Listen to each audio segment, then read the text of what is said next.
Okay, have you heard about my documentary? Yes, I heard about it. You've been telling me about it for weeks now. Okay, are you excited for it? Are you excited to watch it? I'm excited.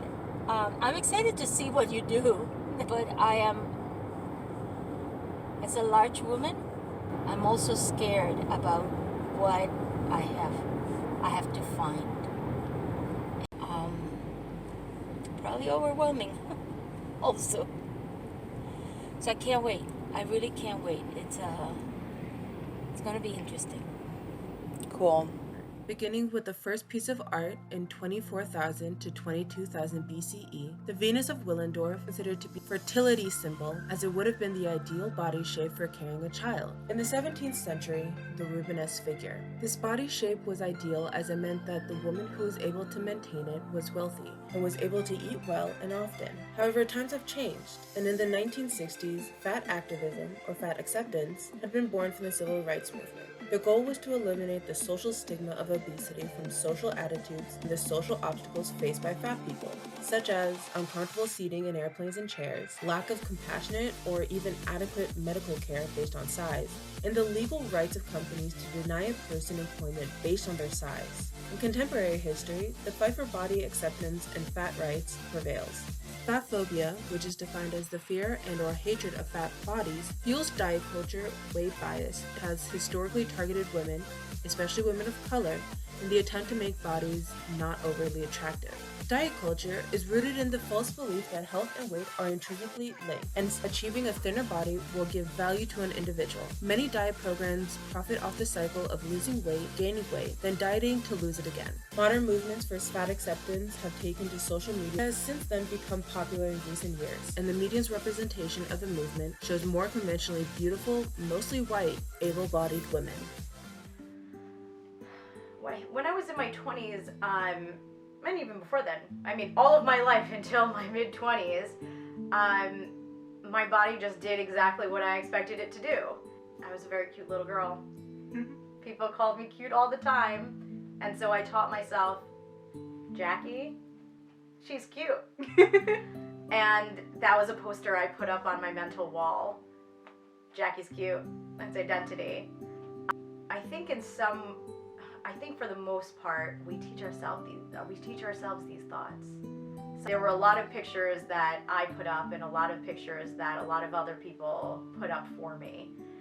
And I think it's almost impossible to get away from it. It was only after I had my second child that I started realizing the disconnect that I had between my body.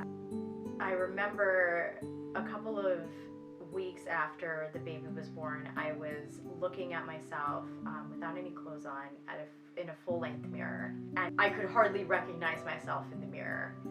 And it was, I would call it traumatizing. That's not what I had looked like before.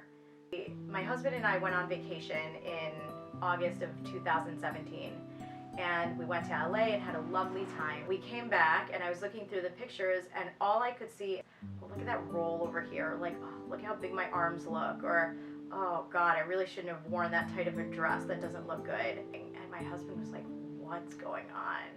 And I told him what I saw, and he was just like, you're so wrong. That's not what you look like at all. You don't look disgusting. You look amazing. You look beautiful. And it was at that point that I realized that what I was seeing in the mirror was not actually representative of what other people saw at all. Then I compare it to, I just had my fourth baby. There was not a single part of my body that was not totally affected by this C-section. I almost looked at my body like, wow, what a war hero. Look at what you've gone through. With compassion, looking at my arms and legs and back and stomach, and just, there was a lot more compassion there. And then you need to re-put up the posters of what you want to be now. But that's an active thing that you need to do. It's active reconditioning. It's an exciting time, I think, to be a woman and to be anyone who is in a marginalized category, because there is such an effort, I think, to be more inclusive. The people that seek me out tend to be really looking for that that self-acceptance piece and being more comfortable in their skin, whatever size they may be. I think that there's a lot of noise around food and what it does to our bodies, and that your body being a certain size predisposes you to certain conditions. But there is a hefty body of research that really suggests that that is erroneous and not really based in anything scientific. Or research shows that it has a lot more to do with someone's rather the stress associated with being in a larger body, because there is so much scrutiny, judgment, discrimination, inability to access good, comprehensive medical care, and that is so much more stigmatizing and so much more detrimental to someone's health. That's something that people see a lot, that they're just like, their concerns are minimized, they're ignored, they're not treated, they're not given the surgery that they need, they're instead told that they need to lose weight. And the thing about weight loss is that there really is no proven sustainable method of weight loss that isn't very likely to lead to some kind of disorder. I really try to talk to other dietitians, because I think that even in my own field, there's a lot of opportunity for people to give really diet culture reinforcing messaging. And I think especially when we're talking to kids and teens, it's time to change that dialogue. It's time to really empower people to achieve their full potential and know that they're so much more than a body. And that's actually an amazing resource. It's an Instagram page, it's called Beauty Redefined, but it's also a book called More Than a Body.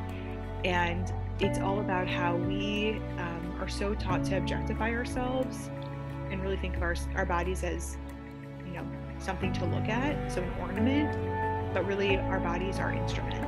Creating this documentary has most certainly changed my viewpoint on what it means to be a plus-size woman in the world. I didn't realize that there were so many concerns that other people had that I hadn't even thought of. I also didn't know that there was plenty of people who also had the same embarrassing concerns that I did. Fear of sexualization is a big one for me. The idea of somebody wanting to be with me only to experiment with their sexuality and a plus-size woman is honestly deeply concerning and very offensive. I look forward to growing as an individual and as a filmmaker, and I'm excited to see what comes next.